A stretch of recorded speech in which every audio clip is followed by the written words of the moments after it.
You're listening to Podcast PXN, a video game podcast delivering player experience news. Let's go!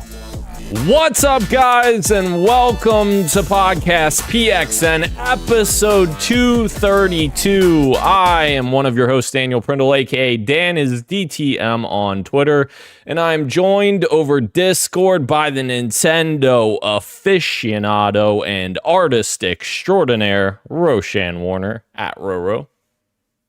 Hello, hello. Hello, hello, indeed. The host of Large Popcorn and video essayist.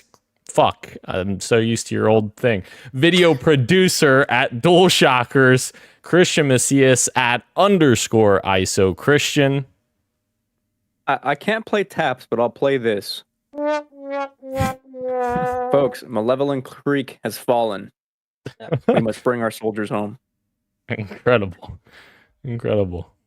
And the heroic Helldiver and fellow Spartan Gage Dempster at Gilbo Biggins. I'm reporting for duty. Democracy, it'll only die if we let it. And we will not let it happen. Thank you to everyone watching us live and participating in the chat. Just as a reminder, we are live each and every Wednesday at 8 p.m. Eastern Time on youtube.com/@podcastpxn and twitch.tv/podcastpxn as well. The topic of the show this week is, how do we fix AAA gaming? All these layoffs are happening. We're going to talk about those in our topic of the show. A lot of bad shit happening. But first, the show always starts with the quick bites, so let's go ahead and jump right in. But wait a minute, what's this? Before we get to the quick bites, we have an important announcement from Podcast PXN. We have a very serious item to talk about, guys. And unfortunately, we're reporting to our shareholders and we're not making enough money, so we have to cut 25% of our staff. Gage, I'm sorry, you were the last one to join, so it's been real, you know? It's been real. Yeah. I'm just kidding. You know what? Just kidding. Fuck the shareholder. Oh, see you, Gage. Yeah. I did it for you. I did it for him. Incredible. Incredible. For audio listeners, Gage was kicked from the Discord call, and now he's back. Yeah. Who gave him his employee card? How did he get back in here? How we revoked that? Somebody didn't do their job. Shit. All right. Anyways, sorry. Moving into the quick bites. Pal World has hit 25 million players, ladies and gentlemen. It's been a month since Pal World has been released, and Steam has 15 million players, Xbox at 10 million players. So Helldivers killing it, Pal World doing well. I'm one of those, but only because of work. But I think I'm finally done after this week. Says the man. Still playing it, eh? Reluctantly, yes. Oh my god. The more I play of it, the more I think, yeah, this isn't a game. Right, You know? Right. Remember that first couple weeks where you guys were fucking messaging like nonstop? Pal World, let's go, let's get our server going. Incubation. Did you see the incubation time? Yeah. It was fun at first. It was goofy. Incredible. What's not incredible is this next news. Marcus Lehto, of course, the father of Master Chief, co-creator of Halo, has left Ridgeline Games and EA. And here's from Marcus directly. Yes, I left EA on my own accord. This was a very tough, if I could speak, a very tough decision for me to make. I want to thank the Battlefield community for allowing me to listen to you while I was able. Your feedback will help make Battlefield stronger. I wish the teams at EA all the best going forward. More to come on this. Yeah, top of the show. Yeah. Yeah. Moving on from there, good news coming from Helldivers. Helldivers 2 is now able to handle all players. The developers shared an update. They've been working on the server issues, expanding servers, giving more servers, and they have now officially declared the weekend a success with the game servers handling all players without a problem this past weekend. Very good news for Helldivers. And hold on. We say this, and yet you log into the game, and all the boots are on the terminated ground. Do you know what I mean? What are all these players worth if none of them are boots on the ground on the automaton side? Right. Everyone's scared of the automatons. It is so much harder. I would be careful because I don't know what the ramifications are of criticizing fellow Helldivers, like when it comes to democracy and stuff like that. Like Did you Christian, see like I hear you, I hear what you're saying, but also like you're live, so maybe be careful, right? Did you see there's a bounty on one Helldiver? No. So there's this dude who there was an article that came out about there's a lot of people that don't understand that resources that you earn in a dive is for everyone. Like everyone keeps the resources. Right. So a bunch of people have been like team killing and then taking the resources before boarding. And it's like, well, now we just lost XP because not all of us extracted. There was one dude who was streaming who kept team killing and stealing resources, quote unquote. And so somebody made a TikTok about him as like this fellow Helldivers, like there's a bounty on this dude and look out for him if you see him kill him. Rogue Helldiver. That's amazing. This community is awesome. Insane. What can help us against the automatons, you may ask? Well, apparently mechs are good to go for Helldivers 2. According to TCMF Games on Twitter, Reddit user FozzyE18 has revealed that they've had access to the upcoming mech suit. They shared a video showcasing gameplay of the mech suit. According to the Helldivers Discord staff, they said that mech suits have been good to go for a while. Mechs have been good to go for a while. There's still additional polishing being done by people who can't assist with server issues. Fozzy E18 also mentions an energy RPG coming, a meteorite that hits like the nuke. Heck yeah. A group of Helldivers you can call in to support you, which are NPCs, and more is coming. They say also they're excited for this update to drop. This sounds very cool. I can't wait. See, you guys can tell me, but are there any other vehicles in the game, or is this the first one that's coming? Because There's I no know vehicles. First Okay. one, yeah. that's cool though, because the original had a couple of different ones, so that's cool that they might update it in the future. That's exciting to me because like I have not played Helldivers 1 at all, so I didn't really have any expectations of any vehicles. I just thought this was kind of the game. Yeah. So not only is the fact that mechs are coming, but Rose saying that there's even more vehicles that could possibly show up, it gets me very excited because I think certain elements of this game, like the backpack reloading your buddy when he's got an RPG out, like stuff like that just feels fun. So like I can only imagine the possibilities Yeah. with like vehicles and stuff like that. So I think there was a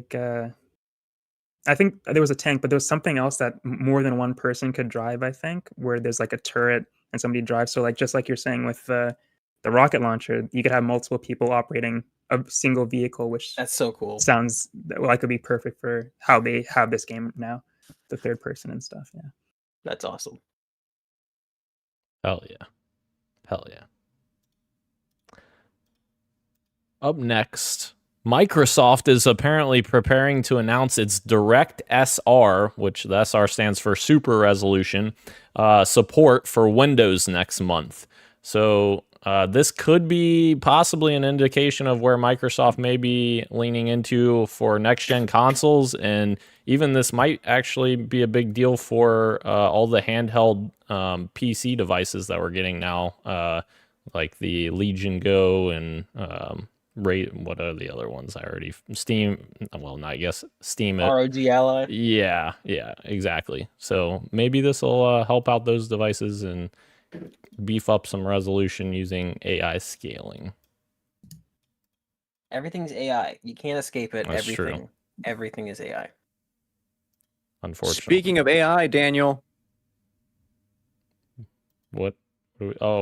Oh, yes, that's exactly the next item I have in the quick bites right here. GameSense has announced that they are building a device that releases scents during gaming. Thanks, Jeff, for posting this on Twitter. Jeff Keighley posted this. And I'm just like, what the fuck? Sophisticated AI releases real sense alongside your gameplay, including smells of gunfire, explosions, racing, storm, forest, and upgradable DLC scents include napalm, human exertion, ocean, and a golf course. Yeah, you can pre-order it now for $149.99. I will not be doing that. Dude, I love the smell of racing when I'm just playing. When I'm playing racing games, I always wish I could smell racing, and now, dude, it's incredible. The smell of a golf course was a DLC. Does that just mean outside? Like, does that just? I don't know. You can simulate fresh air while you're playing video games. This is ridiculous. And Dan and I were talking off the podcast, but like, what's the ramifications like physically? Like, what is this thing releasing into the air? Yeah. As well, if it's trying to replicate like napalm and gunpowder, I don't know if I'd go for this one.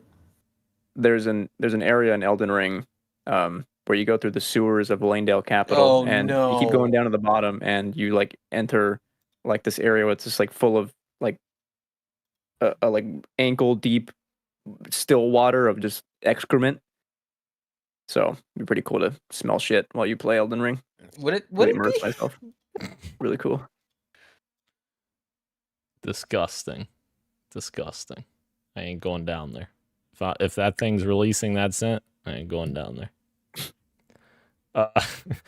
Our next quick bite: the PlayStation 5 version of Pentiment, which was just released by Microsoft, of course, the company that makes Xbox, runs at 120. It was me being facetious. The game runs at 120 FPS on PS5 compared to 60 FPS on Xbox, which later Tom Warren followed up his tweet to say, Obsidian has confirmed to me that the 120 frames per second option for Pentiment was planned to release at the same time on Xbox alongside the PS5 launch, but a bug has delayed the update. So there you go. Kind of the first of its kind that a game runs better on PlayStation that's made by Microsoft. Incredible. That's wild. Yeah. This news right here is about to get Ro going. Pokemon Legends ZA has been announced, and it is coming on Nintendo Switch systems in 2025. Yeah, Pokemon Legends. I honestly don't know how it's pronounced. I'm not sure if it's ZA or Z-A, something weird like some Kingdom Hearts title. But I like Pokemon Legends ZA because it sounds funny. But yeah, this is cool. I love the Legends Arceus game that came out, I guess 2 years ago at this point, maybe 1 year. And I'm glad that they're making more because I really like that style of gameplay. This is a Kalos remake or revisiting, which is the X and Y region. Not something that anybody was expecting, but a lot of Pokemon fans are happy that they're doing it. So I'm excited that they're doing it as well, and I'm excited that they're taking the year off to make this maybe not as good as they can, but at least they're taking a year off, which is something they usually don't do. So yeah, that's exciting. Hopefully they get it a little bit more polished than the last Pokemon game that came out. Heck yeah. Let's get back into catching some Pokemon in the high grass. And it might be a Switch 2 title, maybe. True. That could be why that it's delayed too. I didn't think of that, but true. Yeah, that tracks. Yeah. What else tracks? Playdead has updated its Twitter header and avatar for their next game. Of course, they are hard at work at a brand new third-person sci-fi adventure game. A lot of people were dubbing it as Outside when they first showed the first screenshot. So now we got a little bit more of a glimpse at this game, and people are excited. Hell yeah. I think this is the one time I didn't do a prediction at the beginning of the year for it, because I feel like every year, like, it's going to be this year. They're probably not going to announce it or release it this year, obviously, but hopefully this year they actually do announce it like we're expecting now. Right. Excited. Somebody pointed out that Playdead, at the rate they release games, is pretty much a once per generation. Yeah. Oh, is that? I don't know if that's true. I don't know if Limbo was PS3 or PS4. It was PS3, 360. Okay, yeah, on that cusp. Yeah, because then it was remastered for PS4. You're right. Yes. Was it really? Wow. Yeah. And then Inside was it was PS4. So this would be PS5 and Xbox 720 or whatever the fuck. Sorry, Series XS. Sorry. And no, just kidding. And yeah, man, these guys they take their time to make one game, and every time they release it, it's like one of the best of the generation. Inside is like for me is an S tier game, will always be. And seeing 2 screenshots of their next one has me super geeked. It looks so gorgeous, dude. Hell yeah. Looks very good. We're all excited to see more. Christian's very excited about this movie crossover. I don't know. I filled that in. Christian's probably not excited, but I'm going to fill that in for him. Paranormal Activity franchise has returned in 2026 with a brand new game. This brand new game is being developed from Dread XP and the Mortuary Assistant developer Brian Clark. The game will feature an advanced haunt system for maximum terror. This game will bring the franchise's groundbreaking found footage style to horror enthusiasts in surprising new ways, immersing them in a story that expands upon the lore and the world of the films. Dread XP co-director and creative director Brian Clark, the developer of the acclaimed Mortuary Assistant, and is leading the development. So, are we excited about this? I don't really know what this means. Maximum terror. All I know is that there was a rumor that the Phasmophobia is coming to consoles pretty soon. I think that was confirmed by the developers that it's coming to consoles soon. So we're gonna have some more ghost hunting games in the mix all together. One of them with an established IP. We'll see if it fares well. Right. I'm curious what his groundbreaking introducing found footage into video games means, because I'm pretty sure a decade ago we got The Outlast, which was pretty much you walking around with a video camera and doing a found footage thing. So they might be a little late to the party on that and bringing found footage to video games, but this is I guess this is cool, has the potential to be cool. I don't know. I'd also my headcanon is that Brian Clark is the name of a studio with 15 people in it.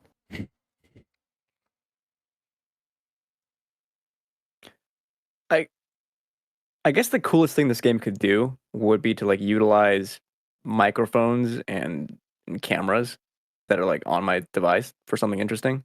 But I don't know how they would do that, Right. If it's real life footage, show me sitting in my room somewhere and a ghost is behind me.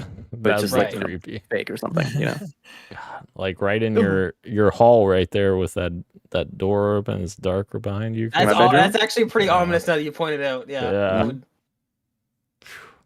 Creepy. All right. Well, let's move aside from the creepiness, I guess. I don't know. That's my best segue. David Vonderhaar has announced a brand new studio, Bullet Farm. Of course, he's the former Call of Duty Black Ops developer, worked at Treyarch for a long time.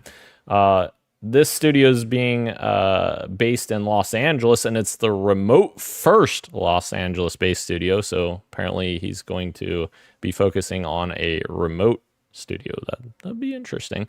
Backed by NetEase and is on the hunt for staff. They're working on an ambitious new AAA game set in an original universe with an emphasis on cooperative gameplay. This unannounced new game is built using Unreal Engine 5 and will craft a more intimate and relatable experience while offering a fresh take on first-person gameplay.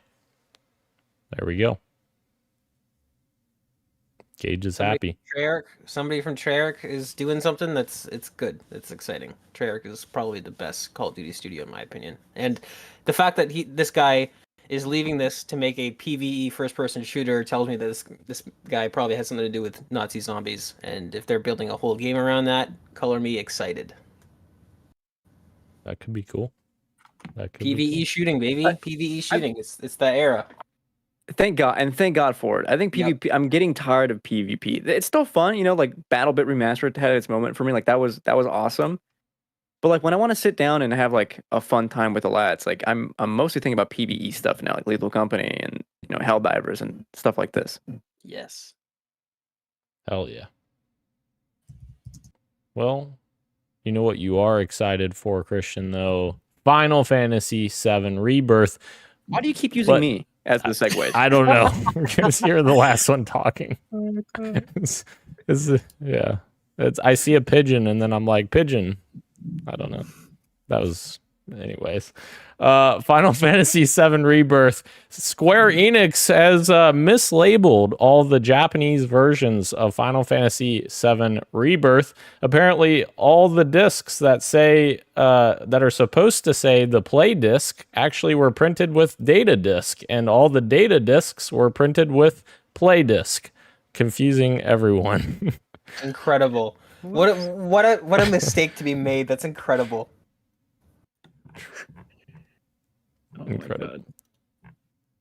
I added 2 more Final Fantasy VII stories. Yes. The other one is that they updated Remake, the first FF7.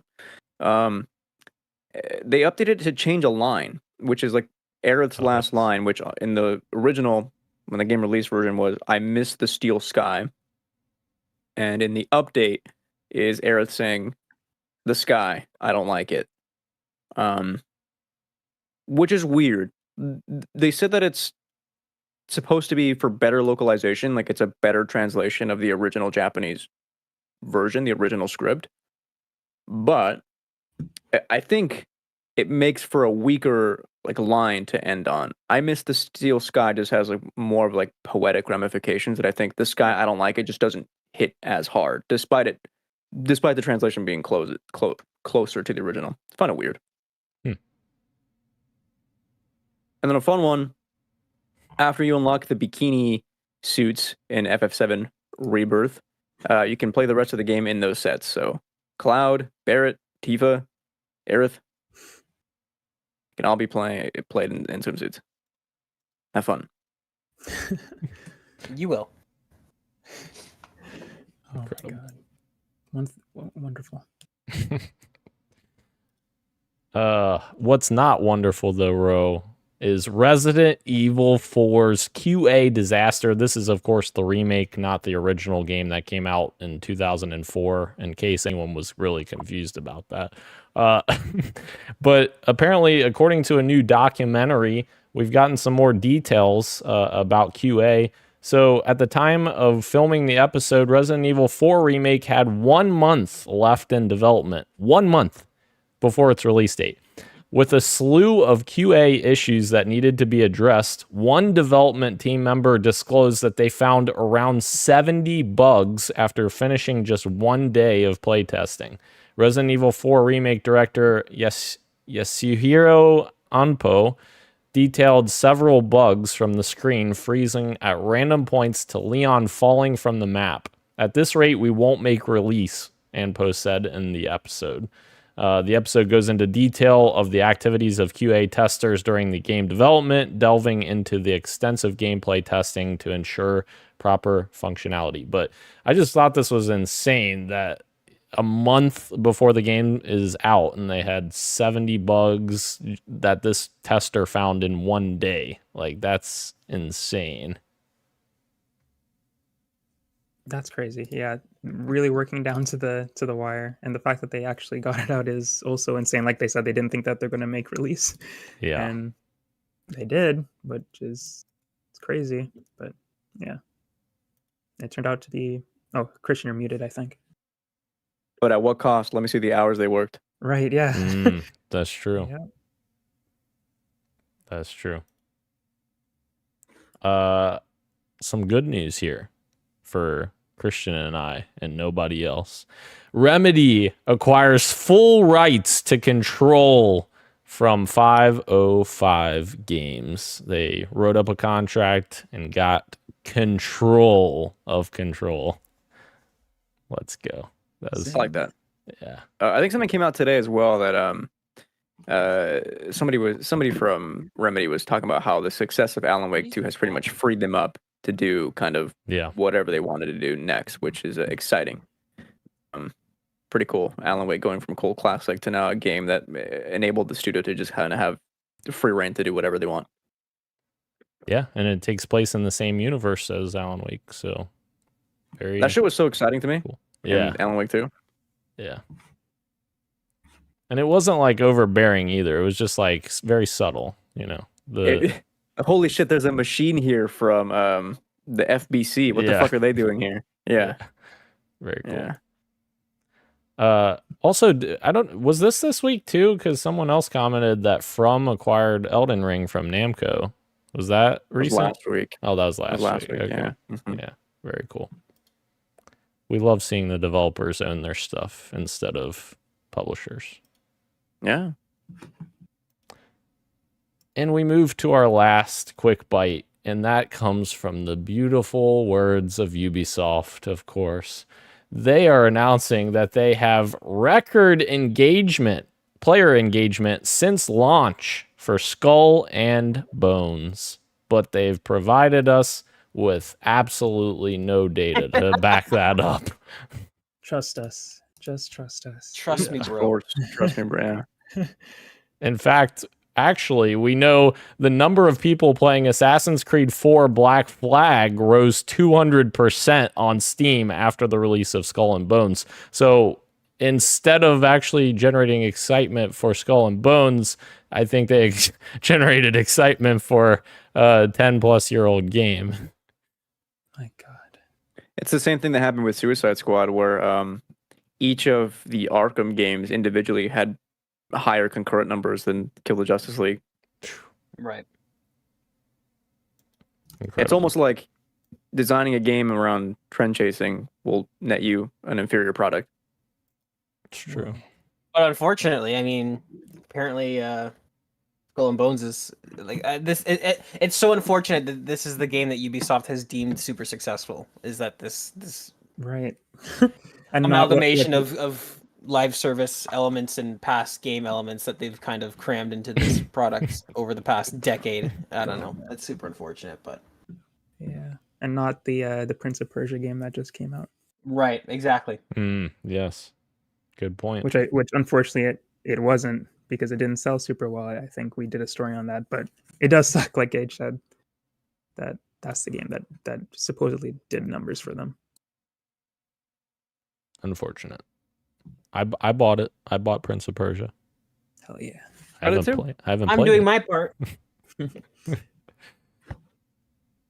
Played right. over 10 hours. I ended up bouncing out because I didn't think it was as good as a Metroidvania as the other ones I preferred, but it's still good, and it's, focused on other games. Well, for a game of that genre, I feel like 10 hours is a pretty decent amount of time to spend with it. That's true. It was like a 30-hour game. Yeah, it's a long game. Oh, is it? Okay. Yeah. All right. Let's run over some street meat. We're hungry. We need to put some on the grill. Yeah. Street meat number 1. Switch 2 is reportedly launching in March of 2025 at the earliest. So about the same time frame as the original Switch, possibly. And they're apparently doing it to ensure adequate supply and prevent scalping, but also to give more time to developers, according to various people. And then also we got a little bit of a leak, sort of, as well, that Samsung has announced next generation micro SD cards with SSD-like speeds that may have possibly been developed for Nintendo. Essentially, Samsung said that the development was a result of a successful collaboration with a customer, being very vague there, to create a custom product. So we could get some micro SD innovation coming out of the Switch, needing faster storage speeds. So that's very cool. As long as they're not proprietary. True. Yeah. Exciting. I'm excited for next generation to Switch, by the way. Are you ready for it? Don't get me wrong, I'm still getting like my money's worth out of this thing. I can't believe it, like every year there's at least one, maybe sometimes two games coming out on that Switch that, like, wow, this is one of my favorites of this year. So yeah, I'm excited to see what a Switch 2 can do for the likes of, a new Mario, new Donkey Kong, new Zelda, new Metroid, Hell yeah. new 1-2 Switch. Maybe launching with a 3D Mario, right? Maybe. Who knows? Only one person knows. Miyamoto. No, I'm just kidding. I'm sure a lot more people know. They don't actually know they're making a Mario game. They just play with people working on blocks. it are like, oh god, what am I doing? All right. Our last street meat item. There's rumors on the next Battlefield game. More excitement here from Battlefield. We got Battlefield. We got, Marcus left, of course. That's sad, but Battlefield. The next Battlefield is planned for October 2025, Gage, and will feature 64-player matches, 4-class system, destruction. Will have a free-to-play Battle Royale mode at launch. I'm sorry, it doesn't say at launch, but I'm kind of projecting that.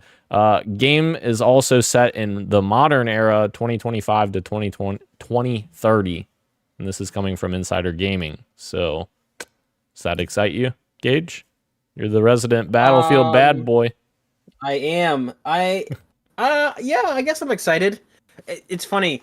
I feel like the setting is a bit odd because I feel like Battlefield 2042 is essentially modern day. Like that's pretty close. And so are they gonna have less futuristic stuff slightly in a game set in 2030 or 2025? Like I don't know. It's a bit weird. I was kind of hoping that they might go balls to the wall and kind of do 2142, like a reboot of that game, which is very popular and has a cult following. Yeah, it's interesting. It's we'll see how it shakes up. The free to play battle royale I have a feeling is going to be dead on arrival. As was their, what was it called, Firestorm or something like that they made for Battlefield 5, which obviously did not last very long. So we'll see. I don't know. I think we should root for a Battlefield game to have a really good battle royale, because I think that the game lends itself to that genre, I guess. It's just that we're running into the problem that battle royales are kind of at the end of their time in the sun. So I don't know, but it does kind of suck that Battlefield never had a really good, competent battle royale with the destruction and how they do things like Levolution. Like I feel like it's just kind of there, similar to Halo. Like Dan and I talk about Halo. That I feel like the recipe's kind of there, but at the same time, I think they might be past their moment. So we shall see. Is it again? Is this one of those things where it's a battle royale, but really it's an extraction shooter or something? I don't know. We'll see. But color me interested in Battlefield. The formula for Battlefield has always been great. I always want it to do well. I think the issue for me is like how does DICE support a ongoing battle royale game and the base game at the same time? Because like Call of Duty does it, but they have 1,000 million developers all working on it. So yeah, I think that's partially why Firestorm wasn't that well received, because they didn't continuously like add stuff to it. It's interesting that you bring that up, because the last game that I can... So obviously Battlefield 4, I think in the history of AAA shooters, might have the best post-launch support ever, because that game had 1 million DLCs, and after the 2-year cycle or whatever it was, a lot of those DLCs were free that they gave out before a lot of people started doing that. But also Battlefield 1 had an incredible post-launch support. They did things classic, like you had to pay for the DLC installments. They were like, $15 or whatever each one. But I remember they had like at least 3 or 4 different themed DLCs and they added a couple of new factions that you could play as. And I remember they added horses in one of them, like you could run around with a horse and have a spear. So like Battlefield is not like... It's not new to them to have really great post-launch support, but for the last couple of titles, they've really struggled. So it'd be interesting. I'd be interested to know what changed at the studio. Again, as we'll talk about later, almost certainly not the developer's choice. I'm sure this has to do with big wigs coming in, telling them what to prioritize. But yeah, it's kind of sad to see Battlefield kind of fall like this, because you're right. Now, current Battlefield, I'm worried. Can they actually support both of these? But I mean, if we were to dip back to 2016 or before then, I would have no worries at all. So it's it's definitely unfortunate how studios can change like that. I think the thing that excites me the most about a new Battlefield is when I think back to Battlefield 4, as Gage just mentioned, that one felt like a true next generation experience when that launched back on, new hardware at the time, PS4 and Xbox One consoles. 2042, I think, launched at a time where it was like the end of that console's life cycle, but not quite next gen for the next generation of consoles. So it kind of wasn't that like weird middle ground where it's like, it's not really a next gen game per se. It's not like, sure, you might get some improved frame rates and stuff, but it's not fully using the capabilities of new hardware. Having this be at like what you would call like the end of like the first wave of these consoles, I think is exciting for me. And like, what can they do with Levolution on that front? In terms of like loading into games and stuff, like what kind of destruction and what kind of maps can they design around that? That to me, I think is gonna be like the make or break for a return to Battlefield. And then having the devs like after 2042's kind of meandering launch, them kind of refocus like what a Battlefield experience should be for the next game. Like, yeah, it sucks that they had to do that for 2042, like to focus on the next one. But the good news is, well, they are focusing on this one, and hopefully it'll be a super sick ass game that we all jump into and have fun. Oh yeah. Let's get some Levolution. And maybe, the finals is a little bit of a taste of what we may see from that, because that's a next gen game, right? That's not on previous gen, right? True. No, the tech Yeah. is definitely built around next gen. Yeah. And not just a taste, but like in my opinion, like healthy competition. Yeah, Right. absolutely. All right. That's our quick bites and our street meets. No PXN news of the week, so ladies and gentlemen, if you came for that, I don't know what to tell you. Just kidding. Moving into our fantasy draft check-in, we have a check-in here, gents. But the thing is, we still don't have any new pickups. However, we've got some new stuff that has released. I don't think, did we talk about Penny's big breakaway last week? Getting a score yet? It didn't have a score yet Okay. last week. And Penny's big breakaway for Euro now has a score of 78, which is gaining you 8 points right now. But that's not what we're here to talk about. We're here to talk about Rowe having Final Fantasy VII Rebirth with a 93 Meta Open Critic score, and it is not finalized yet, but when that baby finalizes, that will be 26 points Jeez. headed your way. Damn. Incredible. Oh god. I hope it stays that way. I'll be happy if Rowe wins. I mean, Rowe's literally running away with it right now. I mean, For now. We got 10 months to go. once that 26 points gets added, Rowe will be at 80 points. And we're almost to March. That's it. 80 points. Here's the thing. If Gage wins, it's like, hell yeah. You know what? He had 2 bad years. He fucking turned it around and he crushed it. Good for him. If Rowe wins, it's like, okay, well, the best of us actually earned it. Like, finally, like, Right. hell yeah. Rowe deserves it. If Dan wins, fuck that. This game's rigged. It sucks. The villain wins again. The thing is that what I'm scared about is that I don't have counter picks yet. And the longer the time goes by, Right? the more better games comes out and the more the score's already finalized. And I don't want to pick any of the games that you guys already have right now. So I'm very scared about that. Oh god. Yeah. Hopefully it's not enough though. Honestly, I think we're gonna have to start thinking about what games are not gonna come out this year, because that's the key. I think a lot of good stuff this year. All right, so that's our check-in there. Let's do another quick check-in with Halo, the series on Paramount. Gage and I have watched episode 4. I will say I was very excited, very hyped for episode 4. I will say it probably didn't quite hit my hype expectations, but I was also expecting it to cover more of what we didn't see in terms of Reach falling, which I think we're going to see more of next episode. So I think they kind of expanded it out more into more episodes. I don't know if you've seen the teaser yet for episode 5 yet, Gage, but it looks like they're going to continue the fighting into the next week as well. So yeah, very, very excited for tomorrow's new episode, but episode 4 was solid. yeah. And the elites, fucking Arbiter, fucking just ripping, spoiler alert, Arbiter just ripping a dude's head off with the energy sword or slicing it in half. That was pretty cool. Sounds pretty cool. Yeah. I was thinking about it. I was thinking about how I'm gonna say this. Halo Season 2. This is, if I could sum it up in one sentence, this is how I feel about Halo Season 2. Halo Season 2 is inconsistently great. I feel like is my tagline for this series. There's still a lot of dialogue issues.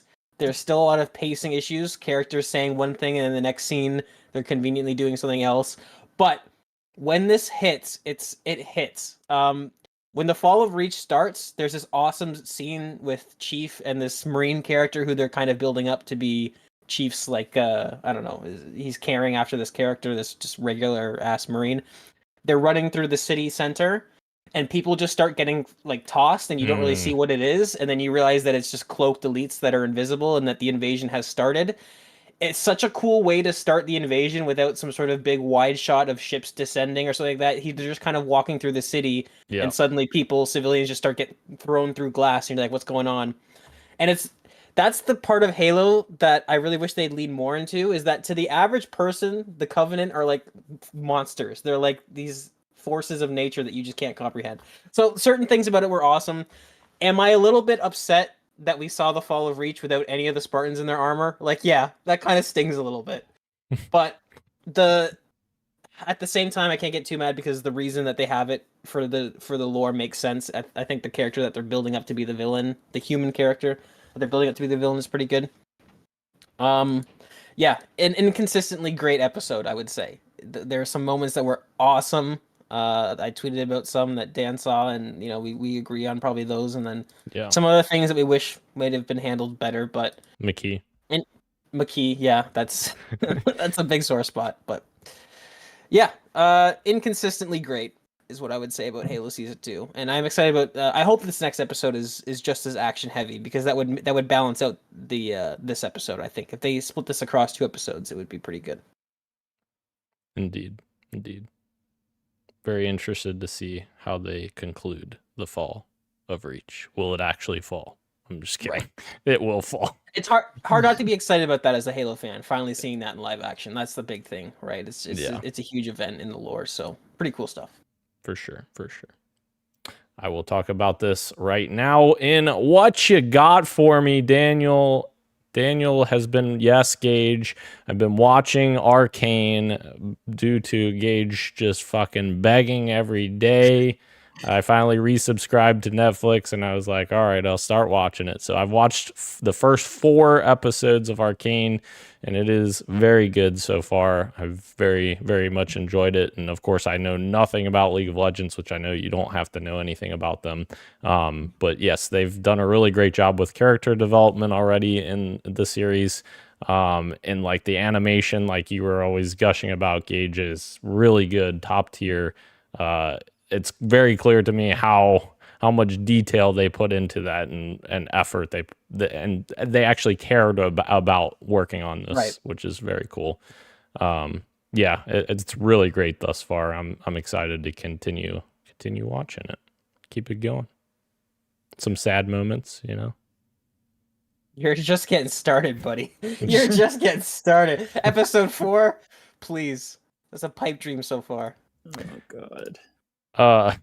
What else do I have for you? Halo Epitaph, I felt like I should shout out because that is the newest book that just came out by Kelly Gay. She wrote the, I think, Halo trilogy, and she is now continuing the Forerunner arc that Greg Bear started. Of course, Greg Bear passed away, unfortunately. But I am hearing from a lot of Halo fans that this is the best Halo book that's ever released. Like, many people are saying that the lore in this book is incredible. And of course, it's the return of the Didact from Halo 4. And God, I wish I read books because I really would run to read this if I did. I don't know. I need to. You can find like an audiobook maybe if you're, Yes. That's a good compromise. I've been thinking about that as well. Yeah. That's you do fair. a lot of chores. You walk book around a lot. That's true. Could be a way to do it. Mm-hmm. That's a really good point. You know what, Christian? You're on to something. I'm going to do that. That's a good idea. Thank you. Also, big happy birthday to Halo Wars and Halo Wars 2. It is their anniversaries. Halo Wars 2's 7th anniversary. Give us fucking Halo Wars 3. Anyways, that's it. Ro, what you got for me? Nothing this week, unfortunately. Haven't played any more Persona. Oh, wait. And that was what what I've was been playing. But yeah. More That was the same thing that Rashan typed up above. Oh, yeah. Rashan and I were in the same wavelengths. He typed in talk about Arcane. I typed in and. So we're both talking about the same thing. Oh, okay. Yeah. I watched some of Avatar: The Last Airbender live action, but that's not a video game. That's all I did. Was it good? How was it? It was okay. It was okay. Yeah. Not as bad as M Night's takeover. Definitely not. Definitely not. Yes. Definitely not. Christian, what you got for me? I got halfway through the Hideo Kojima Connecting Worlds documentary on Hulu and Disney. It's on both platforms. Actually, I don't know if it's on both, but I found it through Disney. It's a Hulu joint. Anyway, I didn't know what I was expecting out of it, but they kind of detail like a lot of Hideo's like early ventures into forming the studio and working on the first Death Stranding throughout the first couple of years and like announcing it. And it's actually pretty cool to get some of the behind the scenes of what it was like building like the mechanics of that game. And so then seeing like what different like actors and directors are saying about Hideo. It's kind of interesting. I still have 30 minutes to go, so I don't have final thoughts, but so far it's pretty cool. And then just more Helldivers too. I'm working on a video for Dual Shockers that is on war and like the aesthetics of war. So naturally you got to talk about Helldivers too. And it's a fucking great piece that I'm writing. The writing isn't done just yet. I'm gonna give it another pass of polish, but it's a really cool I'm really excited for this piece to come together. So yeah, and also Helldivers 2, just good. I'm on, what is it? I think I reached like level 31. Jesus, So I played quite Insane. a bit. Oh my lord! And I'm now at the point where like I am comfortable with my stratagems depending on the mission that I'm doing, and with the right crew, we were able to do level 8 pretty much no problem. I have yet to try a hell dive though, and I'm kind of waiting to see when I get like a full 4-player squad going. But for now, at least level 8 was like, we finished one mission. We're like, damn, give us a challenge, because we found we were so comfortable with our stratagem uses. Like I was fighting bile. I have clips. I've saved them of me running towards 2 bile titans to like shoot them in the face and taking both down. It's great. The one where you posted stratagems coming down and you staring off, that was awesome. Oh, the emote with me, the hug Right. emote with the nuke right in front of my face. Yeah. I did forget that I played Helldivers with Guy and Gage. I tried to block that out of my memory because I was defending myself for my life to Guy, who was constantly trying to kill me the entire match. And guess who kept killing him because he wasn't good enough to kill me? That's right. Just everyone at home. Yeah, well, those 2 play sessions led into one another. So that was what happened right before we squared up with you, Christian. Yeah. Yeah, I got off, went to bed because I was literally, I was falling asleep at the controller. And then I see you send the message, get back in here, Dad. And I'm like, fuck that. I'm about to pass the fuck out. But yes, Gage. Democracy wasn't super important that night for Dan. I have. You bitch. Is this real? Is this from this week? Look at the parentheses. All right. So I booted up Sons of the Forest because it had its 1.0 release, only to jump in and see how my machine was handling it, if I remember the controls, XYZ, just to kind of dip my feet back into the water. So I don't really have a whole lot to say about that. Other than that, I'm very excited to, hopefully with Christian, get into this. Christian and Dan. And Rashan, if he wanted to, if he was feeling tough, feeling brave, get into this.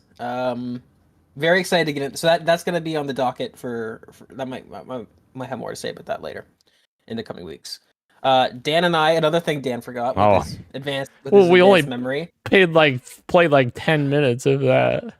We jumped into Dead Island 2 on Dan's request, and I would say we played about an hour. We were talking because we were talking with Guy before we jumped into That's that. true. Yeah, I don't think I have enough to say on it other than that it definitely feels like Dead Island. Like for whatever that's worth, it feels a lot like the Dead Island of old.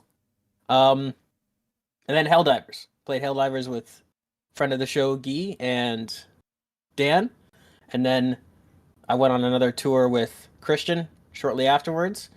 Now Christian just said that we were doing level 8 missions, and after the mission ended he was like, oh, let's give me a challenge. While he's saying that, Guy and I are sitting down crying, collecting ourselves, and Christian's like, oh, GG easy, and it was not GG easy. It was terrifying, it was relentless. We didn't play level 8 with you guys, we did level 7. We did the second last one with you. We absolutely did, because you were talking about it. I'm pretty sure we did, but Christian's saying we didn't. I'm pretty sure we did. But either way, Roll the clip. Christian was showing us the ropes and leading us to victory for democracy. Helldivers 2 continues to be a blast. Great game. Super excited for all the success that they're having. All the stars have aligned in this game because it's one that like the CEO seems like he knows what's up. The community is acting fantastic. The sales numbers are great. Everything's just good. Everything's good. There's somebody that works at Arrowhead. His title is called the Game Master, and they refer to it as like sort of like the same as like a DM and D&D, where like he's pretty much dictating all the major events that are happening in Helldivers, like for the community, which I think is like such a baller way to go about like content strategy for a game. What also like that guy gets to wake up every morning and that's his job. That's awesome. Good for him. All right. We're going into the meat and potatoes of this episode, the sad part of this episode, the topic of the show. We're going to talk about how to fix AAA gaming. We'll talk about that in a little bit, but before we get there, we've got a lot of bad news to talk about. To start off, some industry layoff news. This isn't developer layoffs, however, very much relevant as it is journalism layoffs in regards to the video game industry. GameStop has officially laid off one more person from Game Informer, which you think you're like, man, one more person from Game Informer, that's probably not that many, percentage-wise. Somebody posted, this is Alex Van Aken, the video editor at Game Informer, posted a graphic here of the current staff at Game Informer. Christian? Not just the video editor. The entire video team is just, and has been Alex for months. Yes. Insane. And the reason that is because there's only, 2, 4, 6, 8, 10, 12, 14 people left at Game Informer. So one more person is literally 1/14 of the staff that just got laid off. This used to be one of the biggest outlets ever, like in video game industry. Crazy. Insane. Yeah. It's can't even imagine. And of course, Alex also posts on Twitter. He said, imagine looking at the number of people on this masthead who churn out weekly podcasts, videos, and daily online editorials, in addition to shipping an 84-page print magazine every 6 weeks, and somehow justifying cutting it even more. Awful. Awful. Blake will be missed. I have no idea why they did it, because that dude is like one of the smartest in the industry. He does a podcast with Jacob Geller called Something Rotten.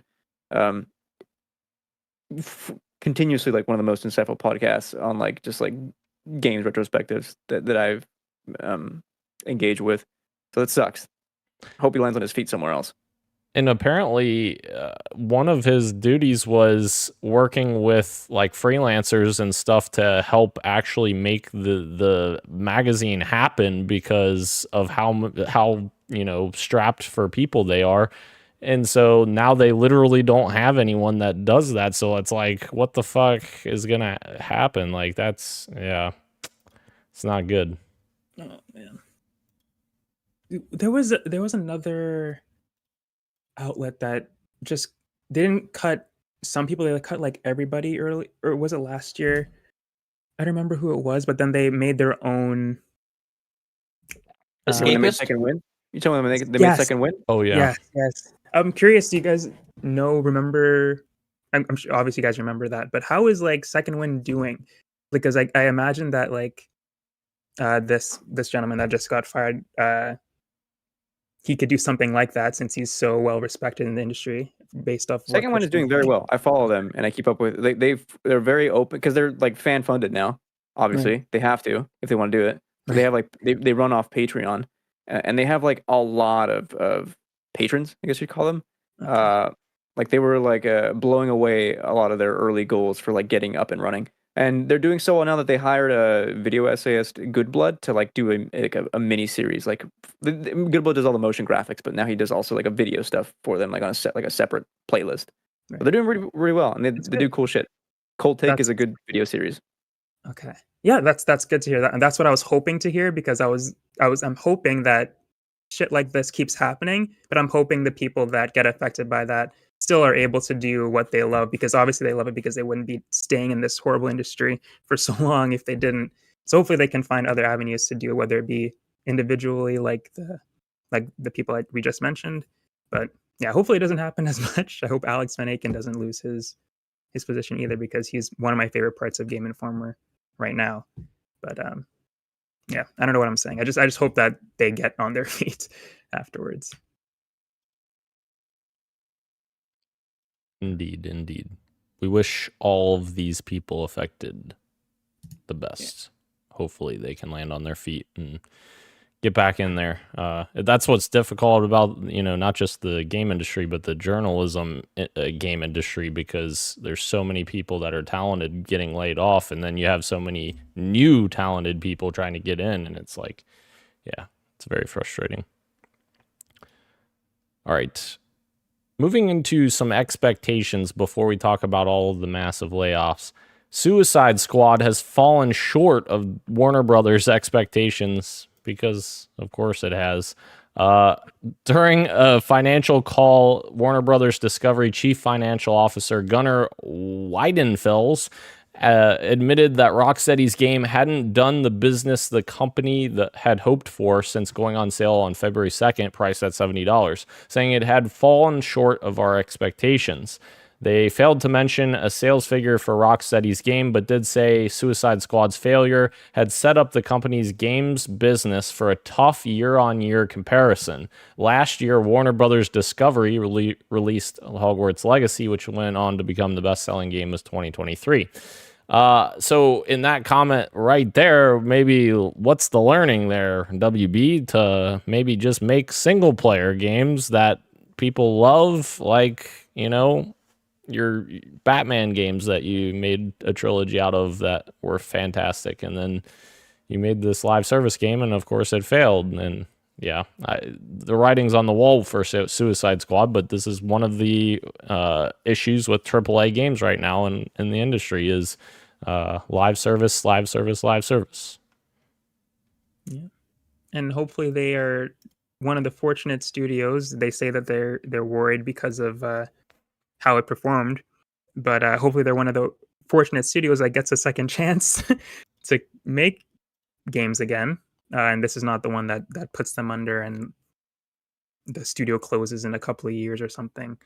Hopefully that doesn't happen. I don't see it happening, but it happens to a bunch of other ones because higher ups are making stupid decisions that yeah. Well, we'll get into that in like once we're through the rest of the topic of the show, news stories. But like you have to wonder, with a bunch of rock steady, like former like management leaving because of the way this game was shaping out. Like you wonder how much of it was of this game was formulated by, like, as Rose said, like those higher ups that like dictate you do this kind of game because these types of games make presumably profit and growth for shareholders, and like that's what ends up being made. It's like, well, obviously that's not the case. Yeah, definitely backfired on them. All right, let's dig into the layoffs. We don't want to, but it's the meat here. This is where all the announcements are. not good announcements. But Supermassive has announced mass layoffs. They weren't specific with how many layoffs, but Jason Schreier did apparently write before the announcement that the British developer planned to lay off around 90 workers. Of course, Supermassive made Until Dawn, the Dark Pictures anthology, as well as, what was the more recent game? I'm trying to remember. The Quarry. So they made all of those games. Yeah, not good for Supermassive, a smaller team there. Do you want me to go over all of these and then have a discussion about the layoffs? Yeah, that's probably Okay. best. Yeah. All right.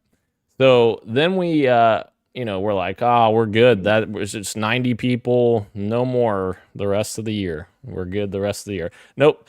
Deck 9 also announced layoffs, which they posted on Twitter. Like many others in the game industry right now, Deck 9 has been affected by the game industry's worsening market conditions. Today, we made the difficult decision to lay off 20% of our staff. These people are amazing, talented, and awesome developers. They have made a huge impact during their time at Deck 9 Games, and we did not take this decision lightly. Please hire these people if you can. They're amazing. And then I also put one bright spot to this, was this. Deck 9 had a layoff today, and leadership took pay cuts to keep the number down as much as possible.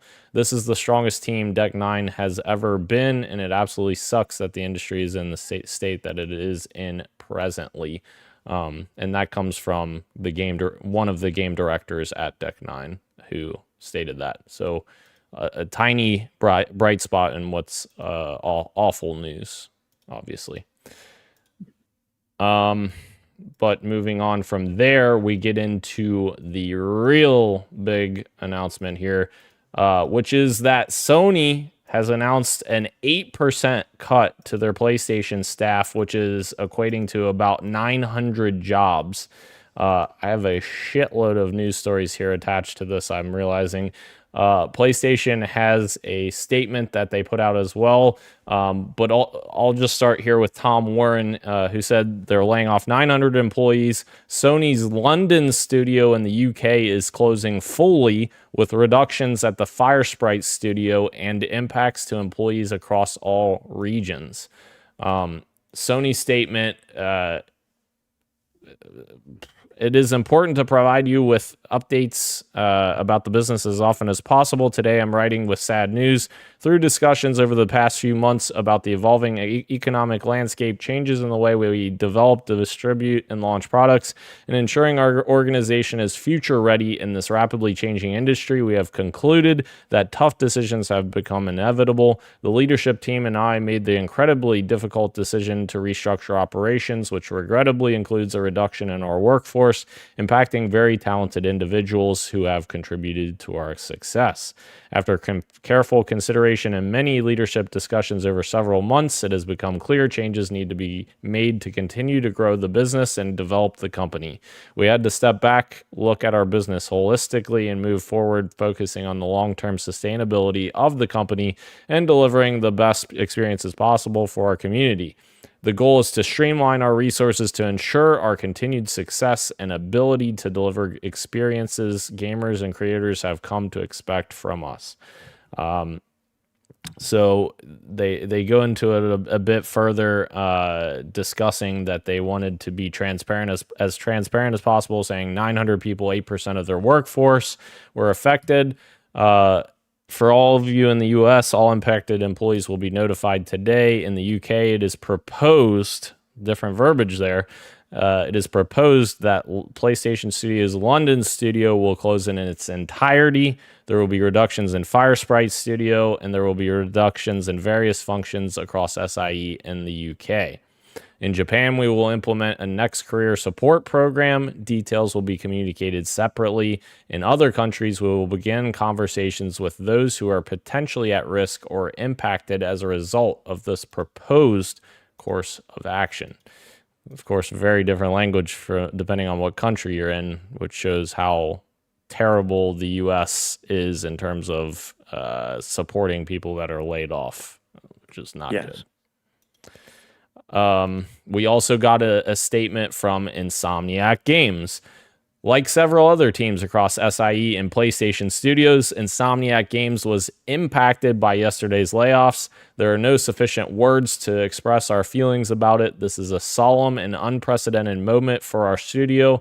We are focusing our energy on helping everyone affected through this challenging time. For those who are hiring, these are great people seeking new roles who made important contributions to Insomniac's history. We're extremely grateful for them, and they will be missed.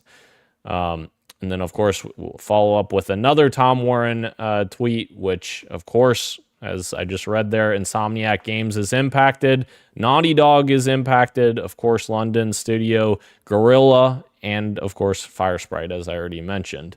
So a lot of big studios getting affected as well.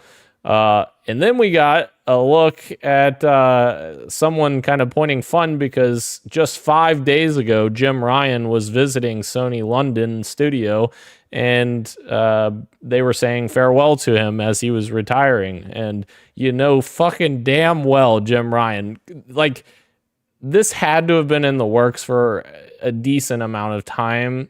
And you know damn well Jim Ryan knows that those fucking people are about to be laid off, and he's going to stand there in the middle of them. God, fuck, Jim. Right.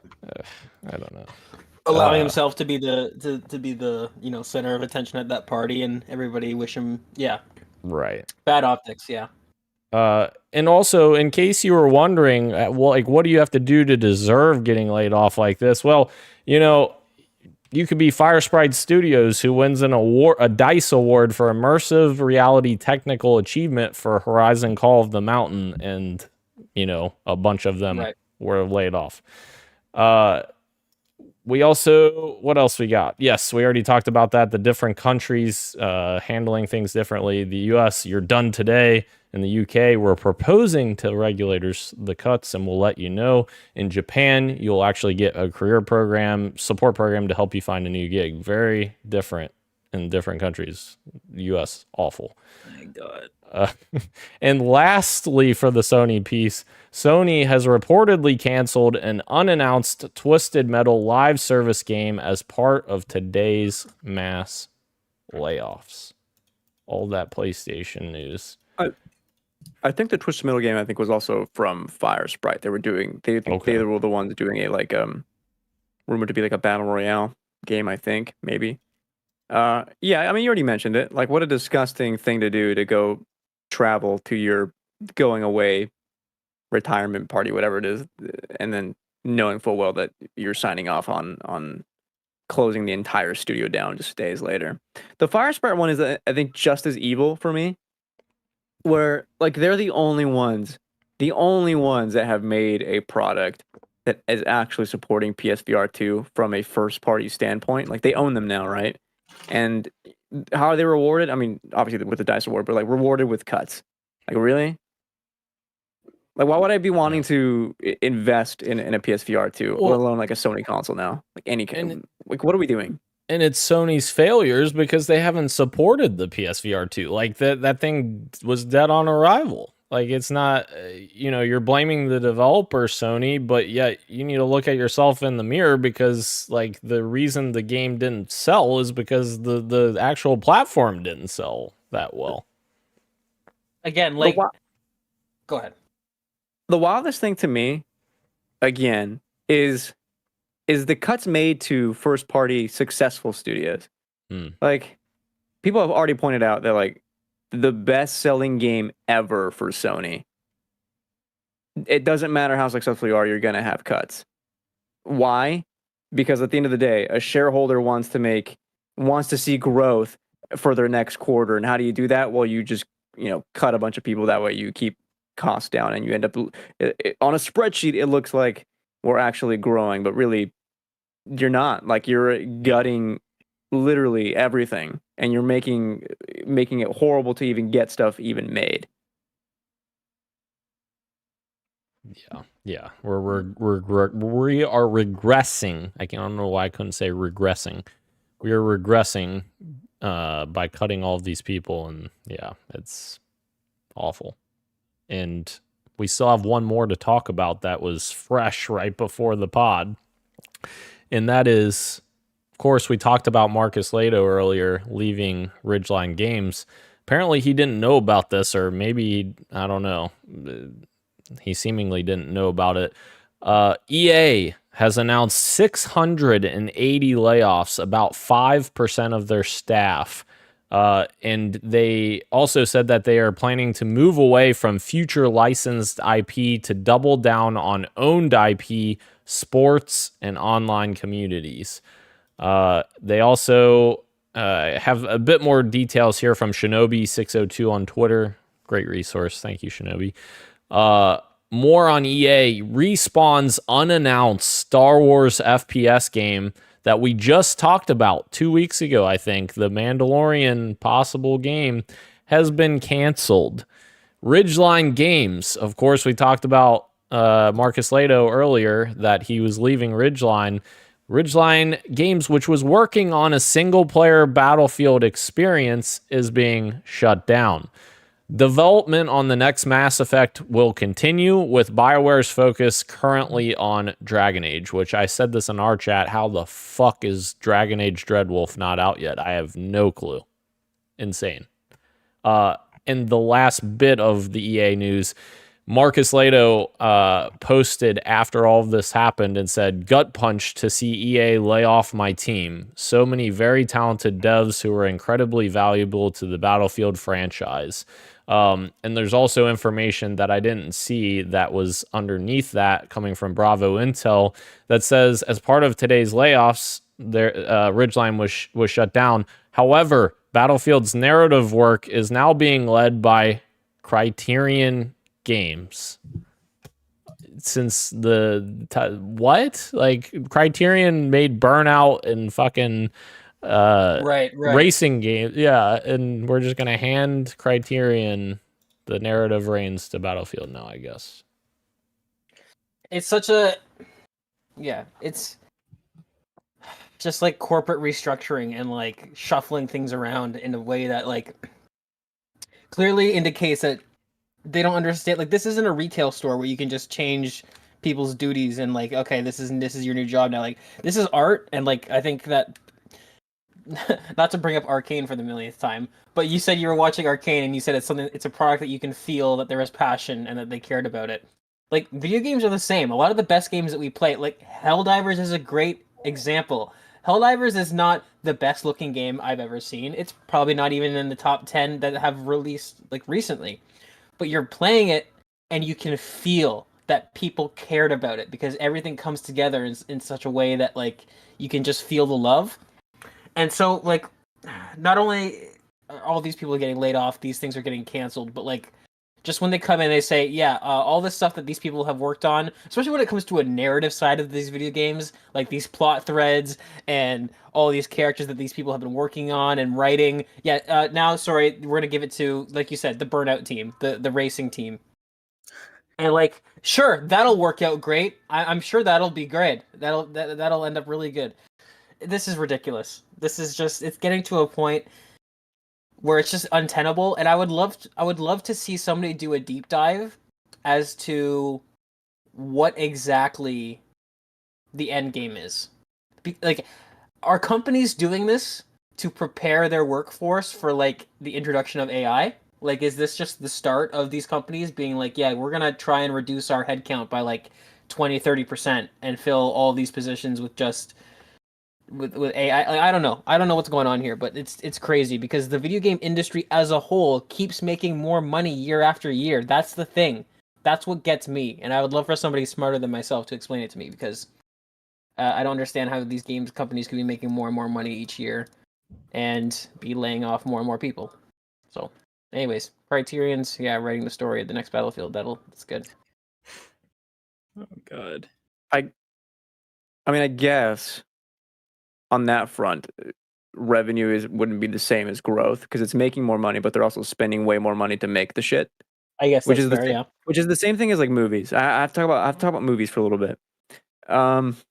Patrick Willems has a great video essay, which is like a murder mystery 2-hour video essay on like who killed cinema, or 1 hour, something like that. And like the answer is obviously like it's multifaceted, but like he talks a lot about like, you know, the MCU-ification of cinema, where like a lot of the stuff being made was stuff that was chasing MCU style of like, not gonna get too deep into it, but it was like a lot of the same stuff is being fed to viewers, and so when so much of the same stuff is being made, then you kind of grow tired of it after a while. But then he like also talks about like executives, like Warner Brothers executives, kind of making just horrible decisions. We saw, of course, we're seeing that now with like Zaslav and you know, a lot of mergers, movies being shelved for no fucking reason. And the heart of it is like is really just like shareholders forcing these kinds of things on studios or whatever. And I point to Apple TV for whatever reason. Apple TV came into the market very recently, and they got onto the movie front, and they reached out to Martin Scorsese, and they gave Martin Scorsese a shit ton of money. They gave him $200 million to make whatever he wanted, and he made Killers of the Flower Moon. At the box office, Killers of the Flower Moon made $156.9 million. This could be called a flop because it did not make its money back. But that isn't the point. The point is, Martin Scorsese worked with Apple TV to make whatever he wanted something. That is saying something. That is saying something to every studio and director out there, being like, if you want to make a cool movie, Apple TV will be the place to do it. You will go work for them because they don't care about the money. They want cool shit to be made at Apple TV. That is like the thesis of hiring Martin Scorsese to do that. You look at games, it's like, are we really doing that anymore? I looked at the PlayStation stuff, them cutting the UK stuff, like on their global market, like largely, speaks volumes about the kind of shit that is going to come out of Sony for years to come. I don't want a US-centric Sony to be making video games. I don't, because the US is really fucking boring when it comes to making games. Look at PlayStation UK and PlayStation US's Twitter accounts. Those things are very much different. UK one is far superior. They have the edge. Like there's like a UK scene that was built around PlayStation dating back to the PS2 and PlayStation 1 era. It is a tragedy to see much of that brand and identity just melt away because shareholders wanted to see numbers higher on a spreadsheet for the upcoming quarter. What is that going to mean years down the line when like there's nothing left of the industry? Like, what kind of games are going to be made from an industry like that? Not ones that I want to play, to be honest. I don't want a lot of the same shit. I don't want games that cost fucking $300 million to make when they really don't have an impact on me. Do you know what I mean? Sad shit. Yeah, and like you don't see Sony or Microsoft or any of those executives that are announcing these layoffs or people in charge that are announcing these layoffs taking pay cuts like Deck Nine's leadership is doing. Like, you don't see that kind of stuff, and you don't see the shareholders saying, "Oh no, we're good. We've got 6% profit. We're good with that. We're making money. We're fine." You don't see any of that shit. It's all, we need more. We need more. The fucking the shareholders, you're exactly right, Christian. They just continuously demand more and more and more and more, and it's just extremely toxic towards the growth of a studio or a publisher or whatever. Yeah, it's not a good situation. And like when I wrote down the question, or like when you said like, how do we fix the games industry? It's not one that really has an answer, because in a perfect world, it would be awesome if we could just make shit for the art and have that be enough. But the answer is, well, of course it's not going to be. So then what do you do? And I mean, in that DualShockers pilot that I did for like saving the video games industry using PS2 logic, it was like, yeah, you have to harken back to the same thing Twitter has been saying time and time again, which is you want games that don't cost as much money to make for less money. Like, if you really want to see growth happen, you make a game on a smaller scale with a budget that's smaller, and hopefully, I mean, because it's hard, make a product that you actually believe in, like the case of Helldivers 2 that is suffering from success. Like, that is how you get a win in this industry moving forward, is you have to scale everything back. Otherwise, like how Gage said, it is actually untenable. Or like we've talked about before also, like I feel like the industry has very much gone away from having developers having multiple teams. Like, such a small idea I think multiple teams is huge for the sustainability of a studio, because you have a small team working on like something super distant in the future, or a small team working on a small game, and you have your main team working on, whatever main game you have going on. I feel like there's so much more diversity and more imagination in terms of what we're getting out of the studio when you have multiple teams. And anymore, it's like Naughty Dog now is just a one studio fucking adventure now. Like every single one there works on the same game. Bungie, even back in the day when they were working on Halo, they always had multiple teams working on stuff. They had Halo Reach and Halo 3 ODST working at the same time. They had Destiny that was already being started in the background.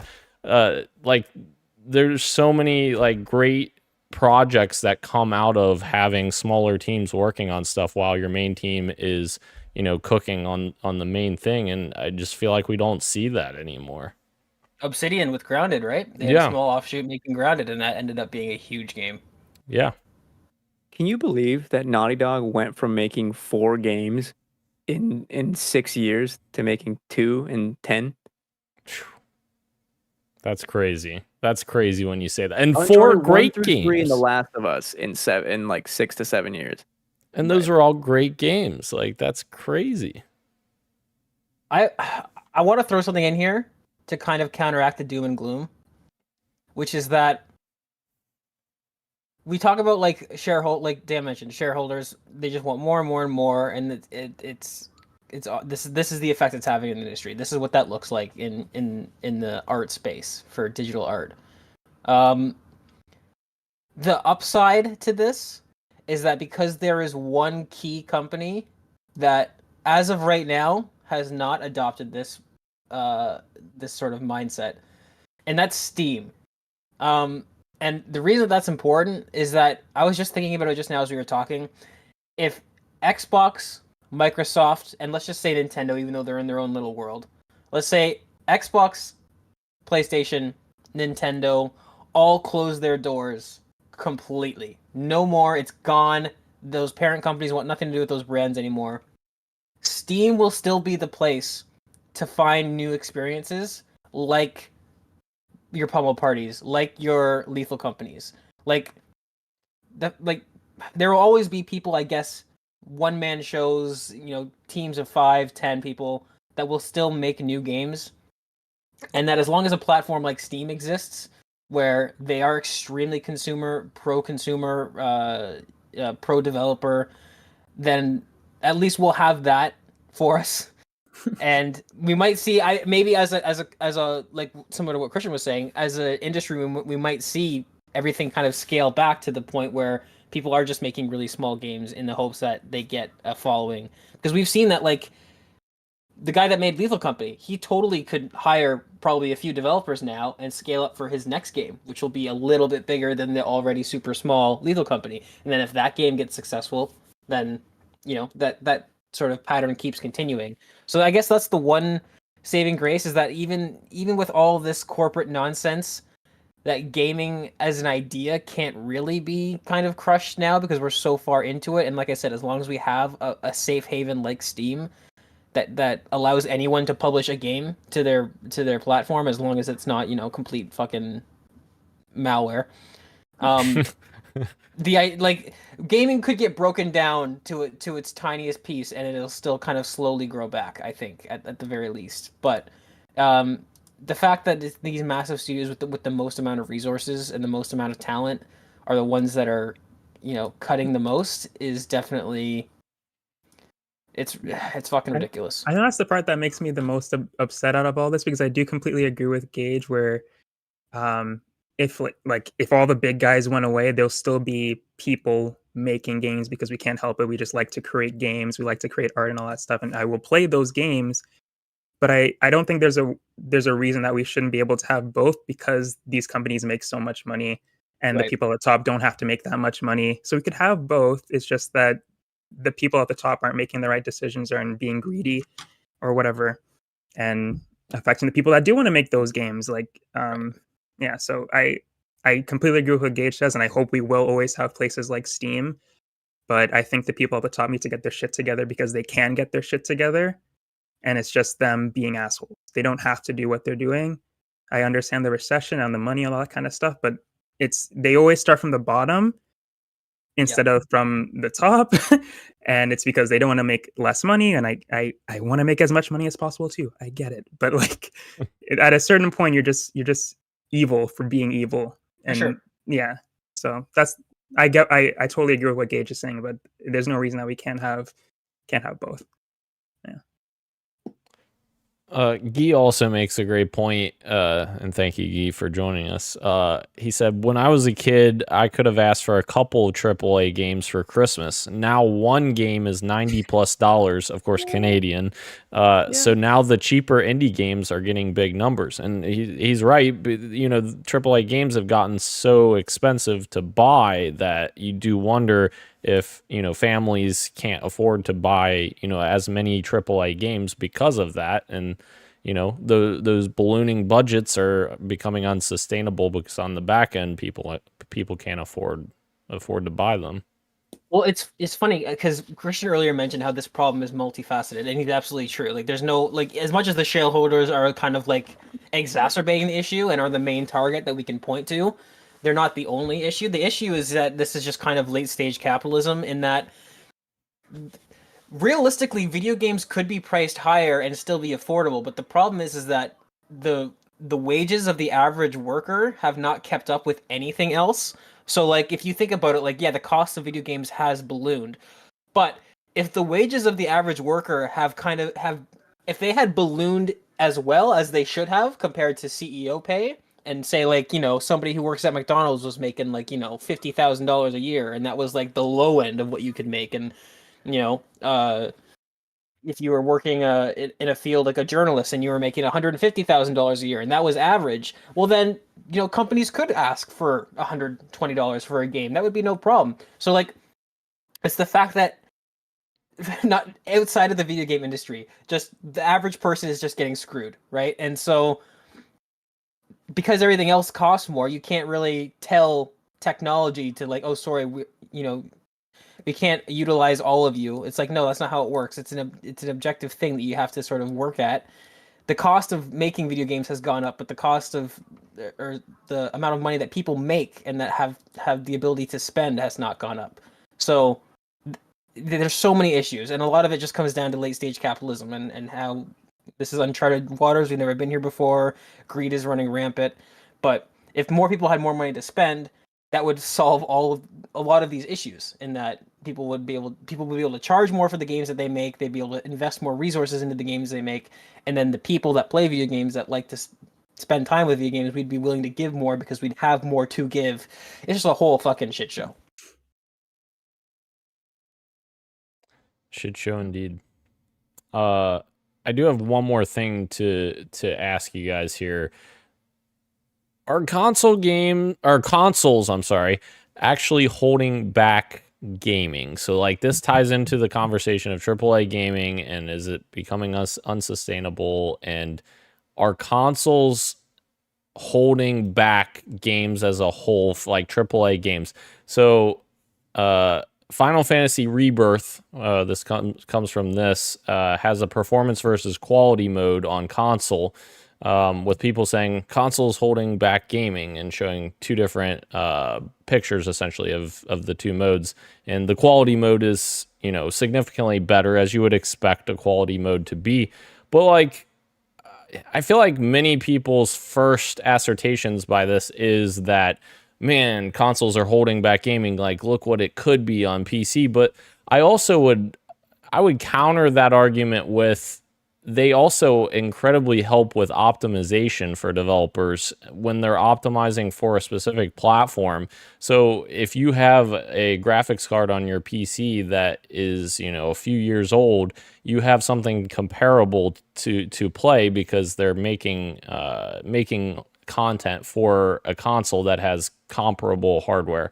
Maybe you can make the argument that there's certain games that couldn't be made that are multi-platform, that are being held back. But personally, I feel like consoles make the gaming world better, and AAA games better, because they're optimized better for those platforms, which then in turn should optimize better for PCs as well, although that doesn't always happen either. I don't know.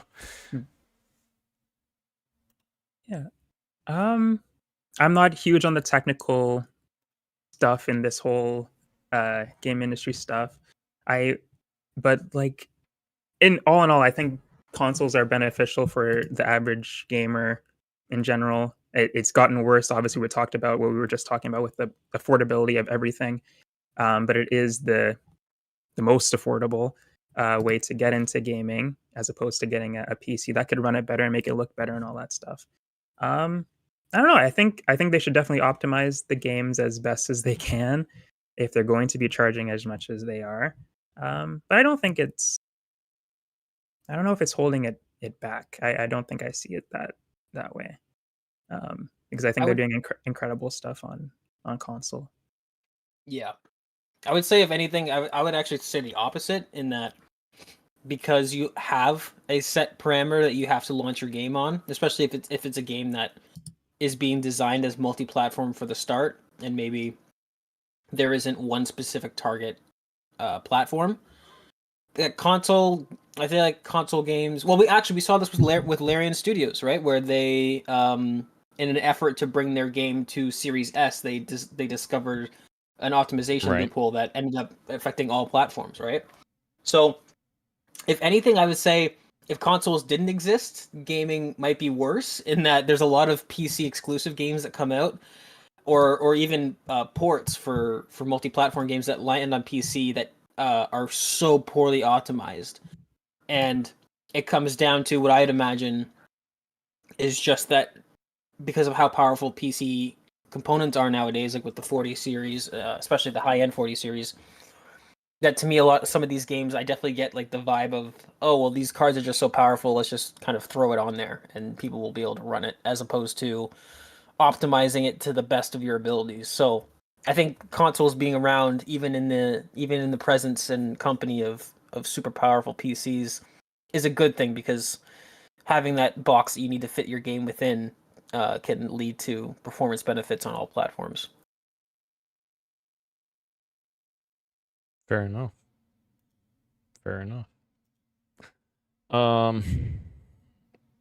I don't really have anything else for this segment. Do you guys have any other thoughts about, of course, the layoffs? Absolutely awful, and I hope that all these people find new jobs, and hopefully with better companies that want to keep them, actually. But yeah, it's all in all not great.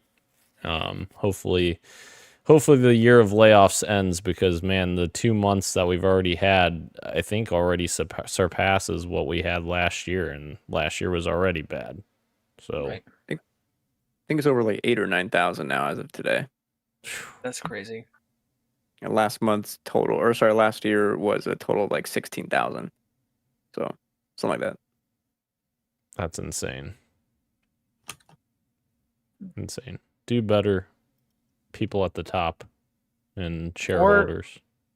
You know what? Become okay with not doing better, maybe, is also the Good point. like, you know what? If the rest of us are expected to go through recessions and cut back on spending, maybe, just maybe, the people that just invest for a living and have passive incomes, maybe you guys should get okay with, not getting as much of a return some years.